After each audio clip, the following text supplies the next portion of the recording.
What's up, guys? Welcome to Headlines Lando Lakes, the OP45 channel. Got my boy Joseph in a chair, first time client. Bro, what are we doing for the cut today? Skin fade and a little bit off the top. Okay, cool. So usually what I like to make sure when I'm talking to every single client is that my idea of a skin fade is their idea of a skin fade. So are you cool with going all the way down to skin on the sides, like completely bald, or did you still want to see like a 5 o'clock shadow? 5 o'clock shadow. 5 o'clock shadow, okay, cool, nice. And I like to turn towards the mirror just to see exactly how much you want to take off the top. You got some nice hair too, bro. It's nice. It's actually curly too. It's kind of wavy. It's got some natural texture too. To be honest, bro, it really depends on what you're comfortable with. Like, the first question I want to ask you is, where do you kind of want to see your bangs fall? Right, I say right here. So I would say that's about a half an inch up a bit. And do you want to kind of still have like a little softer look, or are you trying to get a box edge, bro? What you trying to do? Box edge. Box edge? Okay, so you actually want to see all these down flat and then just have a nice box edge up like that? Yeah. Okay, cool. That's gonna look really cool. Cool, we can bring it to about here, take that half an inch off, and then we can take a half an inch or a whole inch off the top, but it's really gonna be cool because it's gonna be a nice crop down into the nice lineup and show off that texture. Perfect. Sound good? Okay, cool. And I like to map out every single haircut. I kind of want to see where I want to start my skin line, or in this case, he's gonna have a bit of a shadow. And I think I'm gonna drop it down a bit in the back just to kind of create and save some darkness throughout the haircut. I want to save some darkness throughout here. If we need to take it up in a bit, we can, but I want to leave and conserve as much length and hair as possible, and then adjust it afterwards if need be. And I also like to see exactly where my skin line is going to be and make sure I have enough room and the haircut's proportion before we get started. So I'm guessing my skin line is going to go right around here, or my 5 o'clock shadow line, like my half is gonna go right around here. Number 1, number 2, it's gonna be about a number 3 here into the top, and that's gonna blend in nicely to our crop, falling over the sides. So let's go ahead and get started. So, as every haircut that I do, I always like to start in the middle and set my base line first, just because it's gonna create a nice bridge and a nice point to blend the sides into the top, as well as the sides into the bottom. I'm gonna start off by wetting the client's hair, just so I can gain maximum control and his hair won't be flopping all over the place. I'm gonna just section this part out. And most stylists like to call this section, or what we're doing, creating a horseshoe section. But we're gonna get as close as we possibly can and just react to the hair's natural growth patterns. We're gonna grab our shear because we're gonna begin to cut. What size shears do I use and why? I typically like to use 5.5 shears because here at the end and the point of the shear that we're actually going to be cutting with comes at a sharper angle and a sharper point than larger shears tend to. And when you're doing things like precision cutting, you want to have this tinier point and the tinier end of the shear as small as you possibly get it to be as precise as you possibly can, as opposed to using the wider shear, giving more room for error and less precise. So I'm gonna start here in the back and find a nice guide for us to work from. I'm seeing a nice natural guide here and cut. And we're gonna work our way around until we get to the front of his head, and then we're gonna work our way to the other side doing the exact same thing. You wanna make sure that you're combing and have nice, firm tension on the client's head so the hair doesn't bend or move. And cut from your guide all the way until you reach your knuckle. And make sure we're making precise cuts. It's really important not to use your whole hand when you're doing your scissor cutting, because the goal is to actually make sure that this blade is still and this is the one doing the cutting. That way you get precise cuts instead of inconsistent cuts. From the shorter hair going into the longer hair, and cut and make that seamless and consistent. And now we're approaching the front of our section, and we're just gonna tie both ends together from the shortest hair here into there. What I wanna do is just comb his hair from the middle to the sides, just making sure when we go to style it and when we go to finish off the haircut, there's no hairs hanging outside of this perimeter that we made. And make a cut. and we're gonna comb the hairs from the middle and just making sure that no hairs are falling over his side.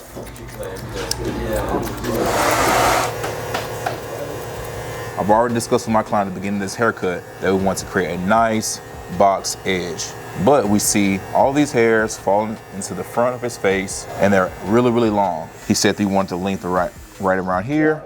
So we're just gonna make a small section. I usually like to go about combs with sections. And this way, it's not too overwhelming and we're not taking off too much hair at a time. As all our lineups, we start in the middle and work our way out. And I kind of like to use my comb as a stabilizer, holding the hairs in place and keep working to the exterior. And it's just more comfortable for me to work into the work we've already done. So combs with hairs that we don't want cut at this time, we can clearly see through. And we do the same cut from the middle to the right.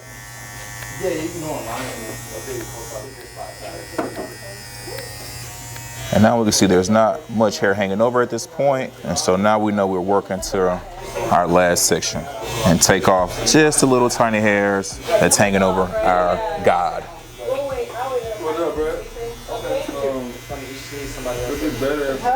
I want to go through and cut the top and start my cut there. And I just want to go an even, again, going from the short points and taking off the longer points like we did for the entire haircut. I'm gonna point cut and add some texture in.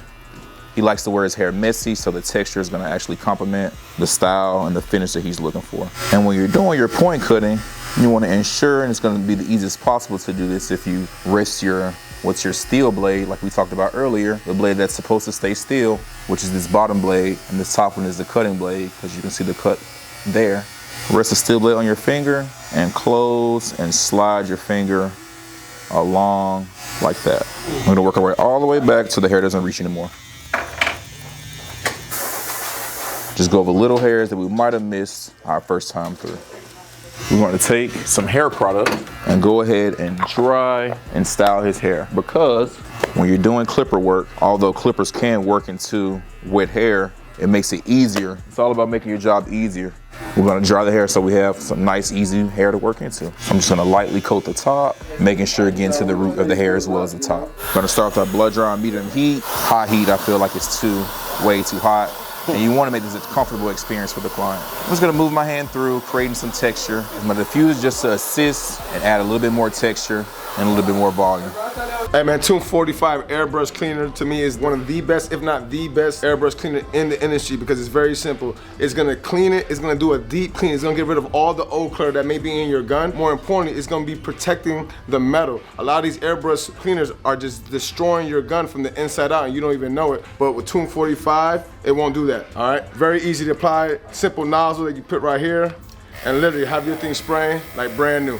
Okay, we have the hair about 80% dry. This is a good rough draft for us to work into. We're gonna grab our clipper, start with our number 3 guard. We're gonna have our skin ghost line here, number 1, number 2, and number 3 is going right to this point here. So we're gonna start that, set a nice base, and we know right where we're gonna end at, because we create a nice foundation early to work into. That's the best thing they got, yeah. And we're gonna make sure that every panel with every guard that we make, we're gonna be using our fingers to help guide us to the haircut, but we gotta think about it. We talked about dropping it down here in the back, so all we simply have to do is take our angle, adjust it, drop it down in the back, and follow that same guide through. And we're gonna follow through out to the other side, dropping it down in the back. Just keeping the same consistency out to the other side, going right into the ridge with the number 3 guard. If I'm cutting with this number 2 guard and it tends to start to look a little light, I know that, especially when I get down towards the number 1 guard and the half guards, those might be my 5 o'clock shadow measurements that I need to achieve this look. So I'm just gonna kind of gauge it as I see fit as I'm moving down through the haircut. Around the hedge, stay consistent, following those same lines. What's your setup at home look like? Working our way down, 1.5 guard, we see as we get lower in the phase, it's getting lighter and lighter and lighter. So we know we're working towards our goal. And this is a good way to attack a haircut, especially when the client doesn't know how low they really want the sides. So you can just kind of gauge it step by step, going from the longest to the shortest until you achieve that client's desired preference. And you see every time we're starting on the right and working our way to the back and then off to the left.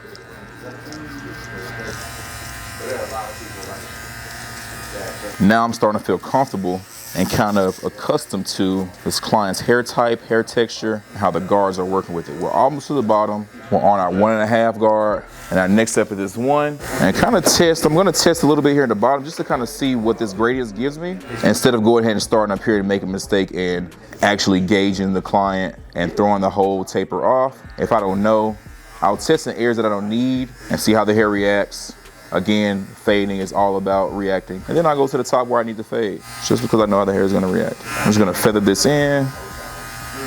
And a key tip when I'm blending, and I'm kind of trying to be conservative and not go too far into the top, as you can see, and this is another clipper mechanic trick and tip, I kind of have my clipper tilted like this on the teeth of the blade, which is gonna take less hair off. And then if I need to make an adjustment to where I want to cut more hair but use the same measurement, I can angle my clipper lower, and that's going to cut closer. And that's just an easy way to manipulate the measurement and guards, and also keep yourself from raising the blend too high and having to change guards just by that simple movement. So you'll see me most times start initially with the longer length here, and then as we move down, I'll angle down like this, angle down like that.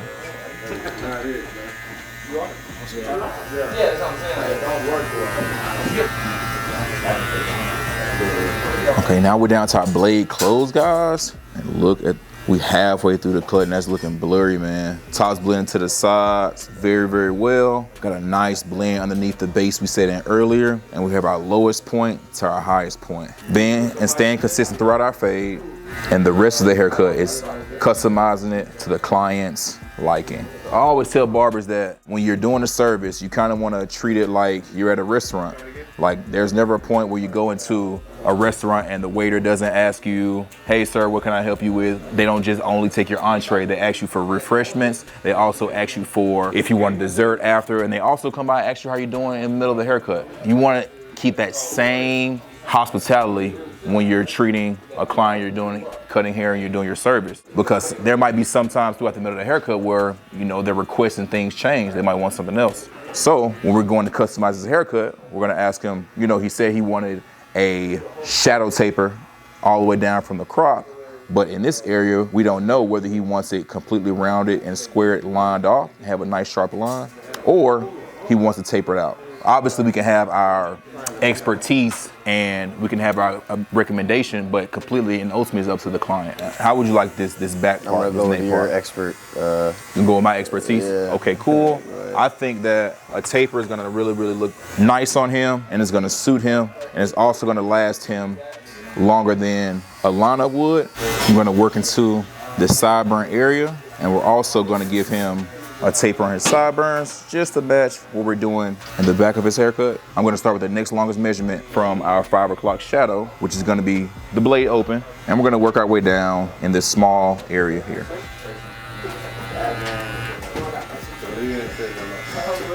Gonna start open.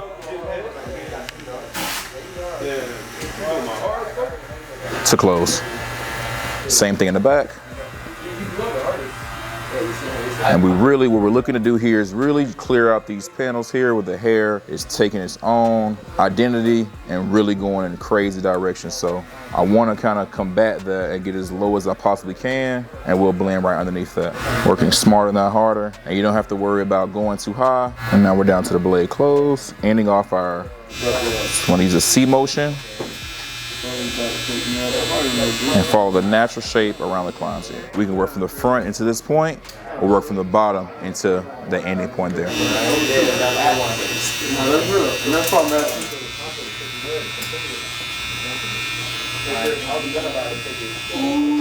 Start in the middle, use our C-stroke motion with just the corner of the blade, and work our way into our middle point.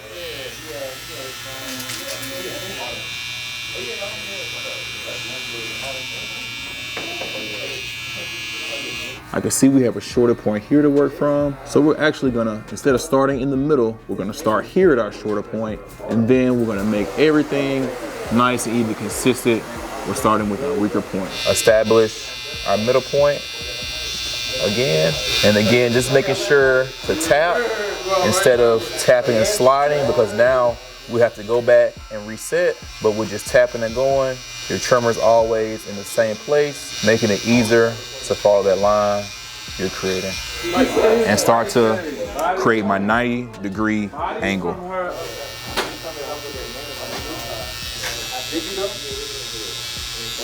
Sometimes the hair is too troublesome with your trimmers and it's not getting through. The hair is too thick.